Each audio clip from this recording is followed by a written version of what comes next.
Good morning. Today is July 8th, the year 2020. It is a Wednesday, and we're going to continue our discussion of contemplative prayer and introduce a new practice. This is an ancient one. It is called Lectio Divina, or divine reading. It is as I said, is an ancient practice. The Christian version dates back to the 300s in the writings of a man referred to as Saint Gregory of Nicaea, but it is in turn based on a form of Jewish reading of Scripture. The idea is that we're going to take a passage of Scripture and pray that God reveals Himself in the Scripture. Now, one of the benefits of this, of learning this one at least, is there is a lot of material out there on it. A simple web search will find examples. In fact, some of the notes I pulled were just off of a real quick Google search. But there are a lot of books, a lot of websites, videos that can, if you're interested in this, can go into a lot of detail about how to do it. But you can think about it this way. It's a new way to engage with Scripture. I do think I have mentioned this in my congregation before, but if not, this might be new to you. And it is a way to pray that is different. Remember, in all of this contemplative prayer, our goal really is to strengthen that relationship with God by doing new or more meaningful tasks. Not tasks, but prayers. We're going to engage God in different ways.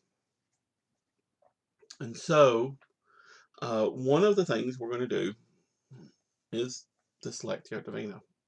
I think this is an exercise that you might find very helpful. I have done it sometimes.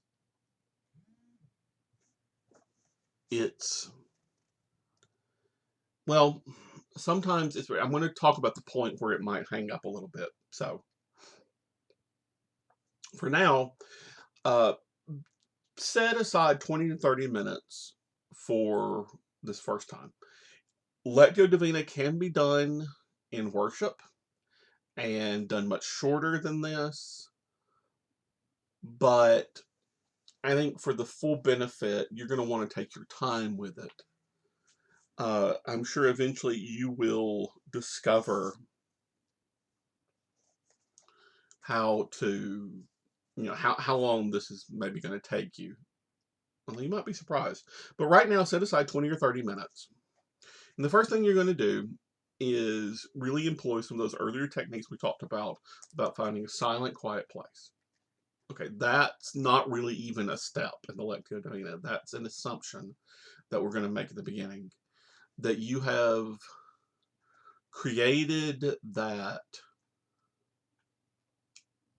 sacred time and place where you can communicate with God at peace. Okay? So, there are 4 steps in Lectio Divina. I'm not going to give you the Latin. There's no need to remember that. Instead, it very easily translates into alliterative English with read, reflect, respond, and rest. Right? So our first step is read.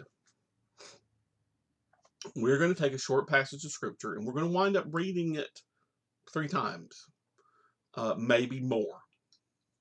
The first step of reading is to find a passage and read it aloud. That's important. And read it softly. Listen to what you're saying. At this stage, you may want to read it more than once. Right? I'm going to give you two suggestions for starting out. Luke chapter 10, verses 38 through 41. Luke chapter 10, verses 38 through 41. And Jeremiah 31, 31 through 34. So Jeremiah chapter 31, verses 31 through 34. Right? Both of these are good passages to start out with. And as I said, there are a lot of material out there on Lectio Divina, and that might give you some more suggestions. So, step one, read. Read aloud, read softly. As you read, you are listening for words or phrases that stand out to you, which is why you might want to read it more than once. Listening for a word or phrase that stands out to you. Now, it might be at this stage you find you can't focus on that. In which case, don't try to practice this today. Instead, go back to one of the other techniques. Go back to some other prayer practice that you are familiar with. Just your ordinary talk to God. Okay? Because this is a really kind of different for most of us way of approaching God, if you are finding that you are focused or distracted, as I seem to somehow be today, on other issues, don't try to practice the Lectio Divina. Just, you're not going to get anything out of it. But listen for that phrase. Listen, feel it, and then move. Now, let me say this to anybody who's out there and they're trying to practice these as a couple or something like that. This is not one to do as a couple. You might choose the same passage of scripture, but go through all the steps by yourself before sharing anything that you may have experienced with each other. Because the same passages are not going to produce the same results in everybody. This is a very personal way of interacting with God. Okay? So, read. Listening for that passage, that verse, that phrase that stands out. All right, now we move to step two. Read the passage again, out loud, softly. This time, we are reflecting. We are trying to listen for what God is saying through that phrase that stood out to us. We are inviting God to show himself in what we've read. And that may be, you may want to say that as a prayer. God, please show me yourself in my reading. You read it.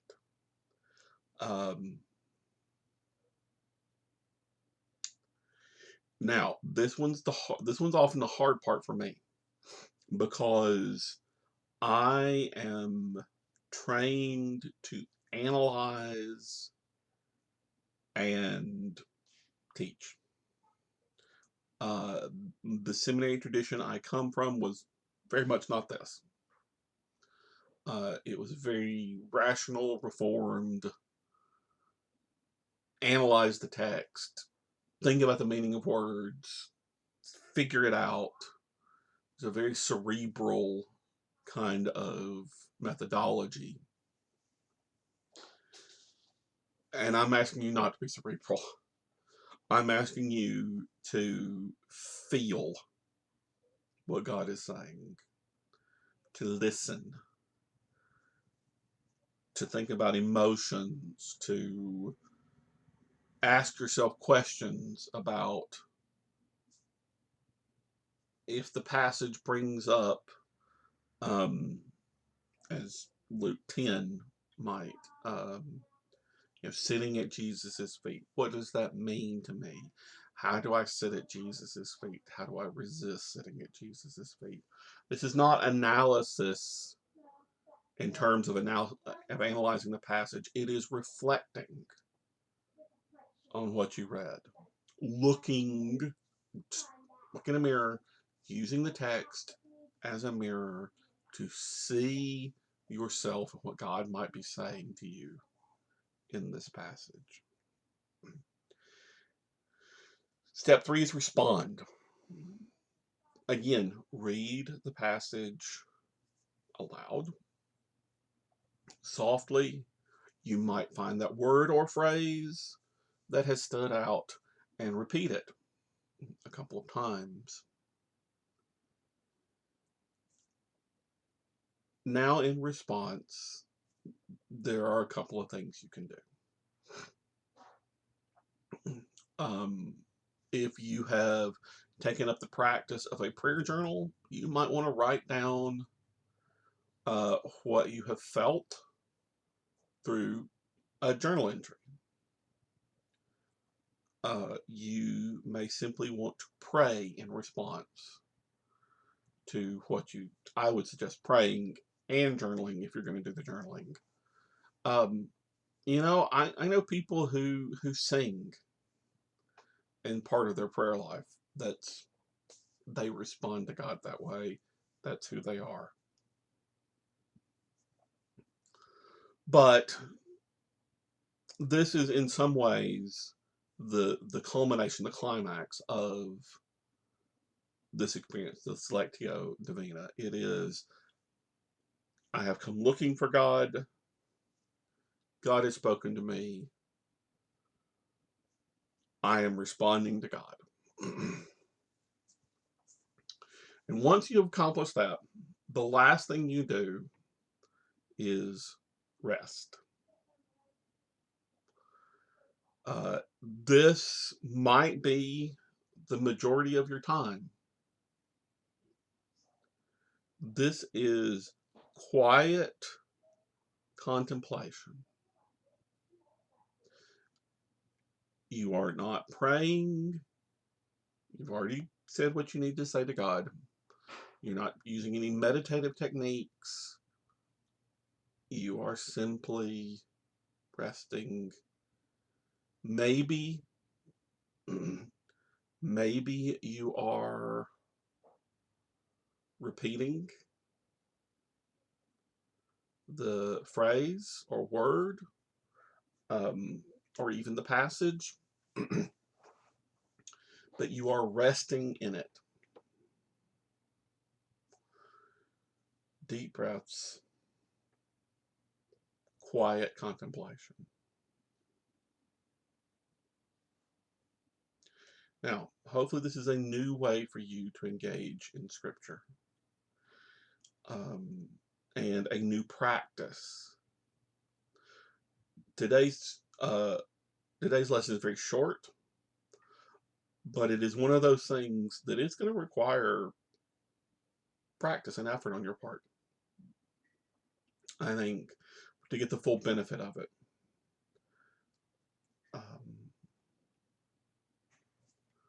So, we've had Lectio Divina today. We began by talking about silence and gentleness. Last time we talked about 2 practices: inviting God in face-to-face, a prayer. We invite God in for healing. Today, the Lectio Divina. And we're going to continue looking at some different practices for the foreseeable future. Let me just take this chance to encourage you to step beyond your traditions of prayer and engagement.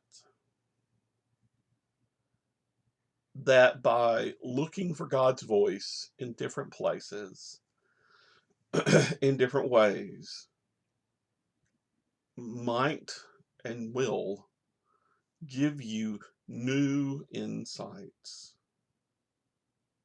into God and yourself and the relationship between the two of you. So, until tomorrow, God bless you and keep you, and keep praying. And I would love to hear if some of you are trying one of these new techniques, how that's going for you. Thanks. Bye.